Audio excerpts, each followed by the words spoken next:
So with this though, it comes to say it's the same thing with influencers touting these high-end price predictions in the now. It's the same thing as these individuals like Elizabeth Warren saying that crypto is used for illicit purposes.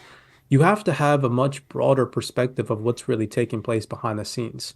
I'd say that 95% of the population, which is extremely sad, is completely unaware to what's actually happening. Absolutely. Yes, you can make a lot of money in crypto. Yes, meme coins pump thousands of percentages and XRP does nothing because we're on the topic of XRP. But you really have to understand that in the future, this technology will be utilized. It's not going away. We've had systemically important people like the director of the IMF confirm last year in November 2023 that crypto is not going away, Right. that regulations are not going to crush crypto. Yes, of course, there's going to be some digital asset projects that go bye-bye because they're not going to be regulatory compliant. That's right. But the ones that do survive long term are going to change people's lives for the early adopters that actually had the kahunas to get into this nascent asset class now. It's going to be very interesting to live through the next 5 to 10 years. That's all I'm going to say. No, no, absolutely. And, we always talk about the five steps to success in this industry. I preach it almost every day, and that is number one, having a strategic plan. Strategic being that, hey, sometimes you have to change based off of how certain things come into fruition, but a strategic plan nevertheless. Number two is do your own research. That's so important. Don't look. I have an opinion. CyprX has an opinion. We give our best opinion predicated off the information that we study and know, and it's a lot of times spot on, but you still got to go out there and do your own research. Number three is you got to control your emotions. It's the number one thing that screws people. Oh, let me time this, let me time that, and oh, I feel Yep. this and feel that. It's not about this is not about feel. This is about making money.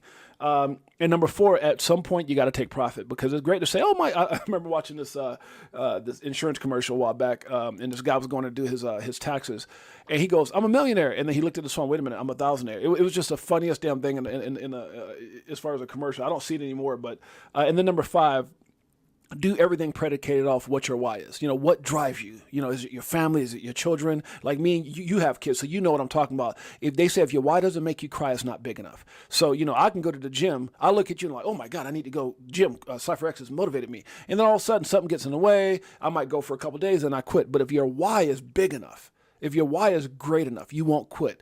And you tend to take those things more serious. And so that's kind of my five things as far as to embody and embrace when you're in this industry.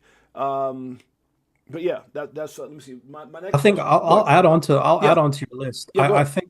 think that a lot of people that get nervous or get emotionally biased about their investments are over leveraged. Yeah. One thing that I've experienced in my trading and investing career, which I've been involved in investing and trading now for almost 9 years, it'll be 9 years in October this year, Wow. is that if you have an overexposure to any asset class across the board, that's when emotions tend to overpower your That's judgment, that's right.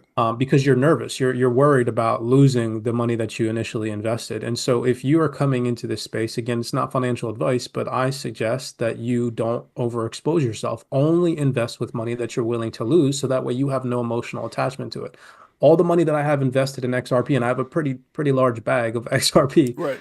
um, I've been accumulating since 2017. Any money that I've put into this asset class as a whole, I'm willing to lose. And I have diversification in traditional assets just in case. I have diversification in cash just in case. I have diversification in gold, in real estate just in case That's right. crypto does fail, That's right. right? That's right. So that way I don't have any type of emotional attachment to my investment. And I think that nascent people coming into this space, downloading an application on their phone because their uncle or their brother told them that XRP is going to go to an all-time high price, Right. they put their $1,000 paycheck into this space, thinking that in the month it's going to flip, you know, their $1,000 into 100 grand or whatever Right. the Right. case may be.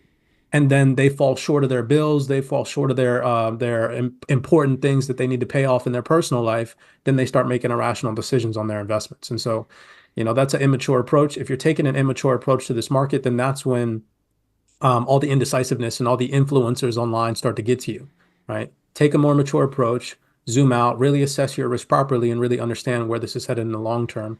Understand your goals, set yourself goals, like you were saying, and whatnot. There's such a strategic process to this investing game, and Yeah. Yeah. I agree.